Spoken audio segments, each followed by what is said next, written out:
Not one, but two copies of Castlevania. Both of them are not working. We're gonna see if we can get them working again with open cart surgery. How are you feeling? John Riggs here. I love doing these type of videos. It's been a little bit since I've done one. I received both of these at Game On Expo in Phoenix, Arizona. Had the best time ever. Watched that video from when I was there. And two different people on two different occasions both said they had a Castlevania game and it wasn't working. I was like, you know what? I'll just use them both in the same video. I don't remember which one came from whom, so we'll figure it out. Now, I don't have a tech background or engineering degree. If you've been watching this channel for a while, I just mostly clean them, but sometimes gotta pull out the soldering iron, maybe pull a little switcheroo on the boards or something like that. We gotta get these games working, and Castlevania, for some reason, of all the NES games, Castlevania has probably the highest unsuccess rate of ROM chips failing, for some reason. I don't know, I guess we'll start with one first, and then we'll kind of do them at the same time, but along the way, we'll see. I do remember both of them said they did try cleaning them. So I'm gonna pop them in my top loader, but I want to at least take them through with the 1-up card first, because I don't want to put anything I found at a convention, yard sale, estate sale, anything. I want to at least clean the pins before I pop it in my own consoles. This guy right here is a 1-up card. This one's my personal customized one. I do sell these in my online store if you want to grab one for yourself. I got a link in the description to my shop. I'll even sign it for you. I got a bunch of other stuff that I sell up there too. There's a little fluid side and a dry side, and we just put some fluid on the fluid side. The fluid side is just isopropyl alcohol, nothing fancy. So rubbing alcohol and Q-tips, that could work too, but this, you know, they fit right in there. So this is just convenient for me. I will open these up too, but this is just to pop them in and see what they look like. Maybe they'll work just fine in mine, I don't know. I have had that happen before. I have had people say, I've done everything I can do, and I pop it in and it works every time. And they'll be like, well, I was trying it on my Retron 5. I'm like, yeah, well, nothing against Hyperkin, but the Retron 5 could have had some improvements. I'll leave it at that. All right, both clean. You know what, I'll buff up this side. There's a dry side, so I'll just kind of do that side too. Why not? All right, both sides. Both sides, both carts. Just like that. Fancy, fancy. All right, I'm going to bring this camera over here so you can see exactly what I'm seeing. I am playing this on a modified top loader through my Toshiba CRT TV VCR combination. I'm high rolling like that. Well, the top loader is different, but it's the only CRT I have in this house anymore. Now, the game that's in here right now, this game here is called Choo Choo Mimic. This is my next NES game coming out soon from Low Tech Games and myself. We did a lot of work, worked really hard on this game for the last couple of years. Gameplay-wise, plays a little bit like Choo Choo Rocket. We have to, you have these tools up above, put them in the right places, press the start button, and you're trying to feed the knights to the Hungry Treasure Chest Mimic, 100 levels. Follow my shop for more details. It's going to be on Kickstarter. I mean, if the Kickstarter's live, I'll link that in the description as well as the comments too. But yeah, watch out for it. Anyway, let's check out these Castlevanias. So here's the first Castlevania. And it's a big nope. Okay, we'll have a look at that one. Maybe try a little Bright Boy next. We'll also open it up and see if that's the cause here, just to see what it looks like. And then this one. Well, this one seems to be working all right. Let's have a look. Sometimes it's one of these things where it's like, it works at first, and then when you start playing it, you're like, oh, and then all of a sudden there's no floor. Well, let's just have a look for a second here. All right. Was that all it took? Is that it? So far, so good. Okay, let me go inside the castle at least. All right, anyway, this Castlevania seems to be working. I'm gonna call that done. Let's have a look at the other Castlevania though. All right, 3 pins. These are both 3-screw dealios, no 5-screw, which is fine. You just use the 3.8 little game bit, security bit. I mean, all the tools I use in my videos, I always get that Amazon affiliate link. And this one does look pretty clean, be honest with you. But let's have a look. Maybe we just had to, we'll try a Bright Boy, see what happens anyway. See, there you go. Look at that. Look how, that looks polished. Yup. If I can turn it around here with my not working thumb there. Okay. Well, this looks like a brand new board. There's nothing wrong with this. It doesn't look like there's anything wrong with it. We can try the Bright Boy, and we can also try just retouching the solder points. Everything looks super clean on this. Surprising. So, like, shockingly surprising that doesn't work. I'm just going to pop it in really quick, just like this. You can pop them in, especially your top loader. The front loader one, probably not so much. Yeah, it's still showing up with a blue screen. You take my word for it. All right, why not? Maybe there's something I'm not seeing. Let's try the Bright Boy. This here is called Bright Boy. I mean, people can use Brasso too. A lot of people recommend not using Brasso, and I would agree to not use Brasso. However, this Bright Boy works wonders. Doesn't leave that weird residue, and I seem to like it. This is not a plug or endorsement. They probably don't even know I'm saying that. But I wonder how many bottles of Bright Boy I've sold from these videos in the past. I just gotta make my own. I need to make my own Bright Boy and sell that, so I can get all the money from it. I'm just putting a little dab on here, a little dab will do ya. Nothing fancy, you don't even need to really see it up close, and I'll just use the other side of the Q-tip. Because I also want to, you know, make sure that even though I don't see any residue on there, there can still be some, and then you pop that back into your console, and then it hardens and congeals, and not fun. Not fun at all. So I will also take this back through with the 1-up card. So, and again, I can show you. Gotta put my hand in front of my face so you don't see it, but you can see a little bit there. That was the dry side, and then there's the fluid side. Yeah. And then back with the 1-up card, it probably should still be moist, because that is the proper word to use. If you're cringed about that word, that is your insecurity. But I do not mind. I get it. So what you saw, it looked like dirt, didn't it? But no, it's like you're basically, I think, picking up the slightest trace. It's like when you resurface a disc. It's like, oh, I'm resurfacing the disc. Yeah, you're basically shaving a layer off the disc. You can only do that so many times.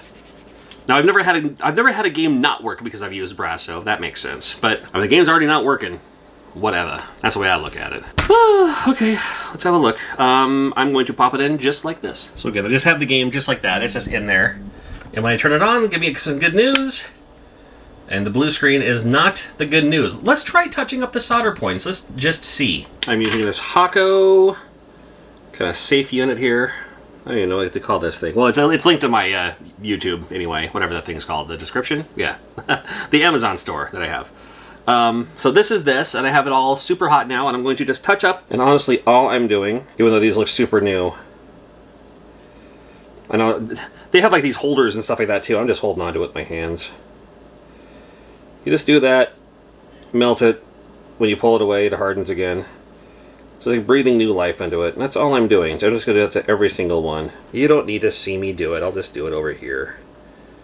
So here we go. I'll just touch up those ones again, just in case. And now is a good time for me to let you know which conventions I'm going to for the rest of the year. So if you want to see me at a video game convention near you, hopefully, I will be at Renton City Retro. That's the next one I'll be at. Renton City Retro, Renton, Washington. I got a date right here. May 18th and 19th. Gonna have the voice actors from Devil May Cry there, so that's gonna be kind of cool. I'm not a guest there, but I am vending at Lilac City Comic-Con in Spokane, Washington. So you'll all just have a table there. June 8th and 9th, SoCal Gaming Expo. I'll be in Pasadena, California. That's a good one. Great location for that, too. Looking forward to being there. July 6th and 7th, Southeast Game Exchange in Greenville, South Carolina. What a fun time that's going to be. I missed out last year, so looking forward to going back this year. The third weekend of July, there's a video game expo called like Geek Fest or something in Everett, and I'll probably be there. Probably I'll be there. August 9th and 10th, you'll find me at the Utah Retro Game Expo. That's in Layton, Utah, just half an hour north of Salt Lake City. I had a lot of fun with that one last year and coming back this year. September 20th through the 22nd. This is September now. Cleveland. I've never been to Cleveland, so I'll be at the Cleveland Gaming Classic, they're calling it. October 11th through the 13th, Retro Game Con in Syracuse, New York. I already have my flight booked for that one. And that's all I have confirmed so far for the rest of the year. There's been a couple of other conventions that have reached out. I need to find out how much vacation time I still have for the rest of the year. Make sure I can actually leave and not without, you know, getting in trouble at my day job. I still do have a day job. The video game stuff, the YouTube, the, you know, everything else, like what I'm doing right now, it's all just, I mean, yes, it is a second job, and I treat it like a second full-time job. But I also still have a first full-time job that I need to accommodate to make sure that I keep that first full-time job, because I like having insurance. And I also like my job a lot, so that helps. Okay, I just touched up all the solder points. Here's the Hako I was using there. So, we have Castlevania. It's already in. Give me some good news, please. Lame news is what that is. Interesting. Okay. I have a feeling this was the one that the first person handed me when they said, I've already cleaned it, everything looks great. Capacitors aren't popping or nothing else is missing, and everything just looks awesome on this. But still, just doesn't want to work. I knew I'd find one. Good old Silent Service. Nothing beats that. Well, as much as I love Silent Service, and I'm not kidding when I say that, I actually like Silent Service quite a bit, it is one of the cheaper NES games to find. The beautiful thing is, the circuit board matches the same as Castlevania. You want to try a board swap? It's been a minute. The good news is, if it doesn't work, I can swap them right back, and then I got, you know, I still got my still got my silent service. I knew I'd have one handy though. So let's take this out. We'll also test it too. We should probably make sure it works. I don't know why I'm not just testing it right now before I take it apart. I mean, at least it should work. And this one, pins are a little dirty. That's okay. So here's what it looks like. And this one's not going vertical, but that one there can be vertical or horizontal like that. So it's gonna fit right in there. In fact, the good news is, and this is the thing, I only really need to swap this one here. Because this is CHR RAM with the UN ROM. So this one stays. This one is the one that just needs to be swapped out. So however that works, it's CHR RAM instead of CHR ROM and the whole game is on this one. Fine by me. So, let me, hold on. Oh, hold on. This one's still a little whatever'd. I do a little bit of this. Oh man, yeah, this is, well, at least clean it off, at least the top layer of gunk or something. I'll pop it in like this. Come here, you. So silent service should work just fine. There we go, silent service. Super nostalgic for that song. All right, let's just swap them out and see what happens. I have a desoldering gun here. It's also a Hako product. Again, link in the description. So while this is heating up though, I just wanted to heat it up just so I can do the solder stuff. But have you heard of the Bleepler? This right here is the Bleepler. It's available on Kickstarter right now. Of all the things at Midwest Gaming Classic, this was my favorite pickup. It's literally, I mean, this is all it does. Everyone's annoyed by this except for the people who are playing it. That's literally all it does. It's a huge story behind this of why it exists and everything. I'll link to the Kickstarter as well in the description, but yeah, just...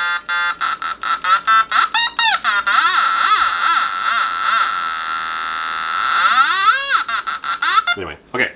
This should be heated up by now. Just in doing that, I was hoping to hear something down the hallway of like the, that sound. This here is silent service, so I gotta make sure I remove this and keep it as cleanly of a remove as possible, just in case I need to put it back in here if this does not fix Castlevania. But this we'll see what we can do anyway. Again, true professional. Down the glasses, up the hat. And there's a little pin right down the middle. Just like Bill Alfonso, right down the middle. Just over the pin, it melts it, sucks it up with that little trigger there. And I'm just doing that one. And then I'm gonna do the other one on Castlevania. I'm gonna swap them out. So I'm going to put the Castlevania game onto this board, which we proved worked, because this right here is silent service. Makes sense? And only these two boards, even though they look a little bit different, they're both UN ROM mappers. So it'll be fine without having to rewire or anything like that too. So it's really nice. And that looks pretty good. Cool. So we just got to do this all the way down the row.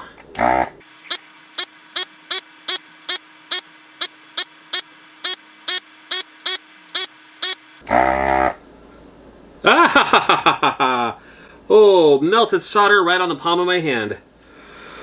Woo! It's supposed to suck it up, not spit it back out. If I just balled up on the side or something, you know.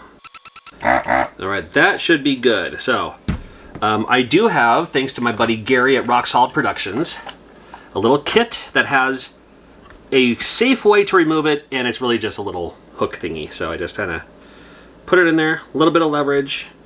Fortunately, these Konami boards are usually pretty nice to get out. Sometimes the vertical one you can just pull out with your hands, but you don't. You know, you'd rather use something like this than like a flathead screwdriver, which could also scratch the circuit board itself. So one of them's giving me an issue. It's always that grounding one. Woo! It's always that grounding one. All right, here we go. Cool. So let's put this somewhere safe, just in case. If Castlevania works, I'm throwing it away, because boy, oh, never mind Legos. Have you stepped on one of those in the middle of the night without shoes on? Oh, more than once. More than once for me. Okay. Put this somewhere safe. I'll put it right on my top loader. Cool. Castlevania time. All right. Again, it's already not working, so hey, if I can get it working, it's silent service board. It will have served its service. And again, same thing.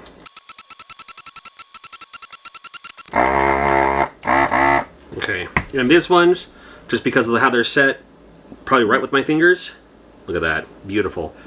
That stays there in the same shot.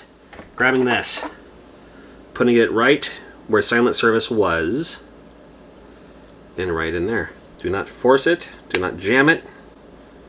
Jam. All right. This is in place. I need to resolder it This, however, while it's still warm, I do want to clean the tip of this because, you know, I also don't want to unplug it and have anything solder like stuck in the throat of this, I guess you could call it, for that solder to just solidify and then get plugged up. I've had plugged up soldering guns in the past. Not fun and not cheap. Just a little bit, just right down there. Just want to make sure it's kind of a clear, clean shot. And that's probably not a bad idea to empty the reservoir too. But that, you know, I'll do that another time, but I will turn this off for now. It's one of the disadvantages of doing all this in my kitchen.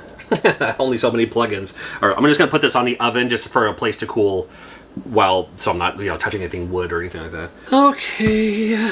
All right, here we go. All right, so this is the... I wish I could just pop it in to see if it works, but I can't. I have to solder it first to make sure that it is working. And I make sure that the... also got to make sure that the... I don't know how well you can see it. When I put it in place, I had to make sure that the little notch on the side is facing that direction, basically so the text is upside down, at least on these. But now I got my soldering, and I'm going to just touch these with that, get the solder back on there. Oh, I can do one of those cool editing tricks. Before to that. I hope that worked out pretty good. Probably not. I'm terrible at editing, so I just put it up there. Okay, so... I need to do the solder stuff because around each ring is an exposed metal part, so it needs to tell the pin with the solder that's the conductor, the current stuff, so it's like the pin. The solder will make it metal so it touches the ring, and the ring will tell it which part on the pin it goes to and all that too. I don't know. Okay, so let's pop this back in. What once was Silent Service, we replaced the game itself with Castlevania, and... it only needs that one pin. Most other games, you need to swap out both of them. This one, CHR RAM, it's the same CHR RAM on any game that uses CHR RAM. Come on, buddy. That is the lame. What if I would have kept the game in place but swapped out the CHR RAM? Would that have worked? I don't know. Well, just to prove it, you know, should we put Silent Service back on here? We may as well. Watch this not work now. You know what? Let's try Silent Service. From that to that. All soldered in place. Let's see if this old Castlevania... Boy, wouldn't that be something? Yeah, I had a copy of Castlevania, but I swapped it out to make a Silent Service. So again, remember when Castlevania had that tall part there? Yeah, that was the issue. Castlevania was never destined to work in the first place. Well, at least we tried. But we got one Castlevania working, and that's not bad. Make sure you binge the other videos, too. I've been doing this series for a long time, and I have a whole stack of games I still got to go through. More open cart surgery videos are always coming up.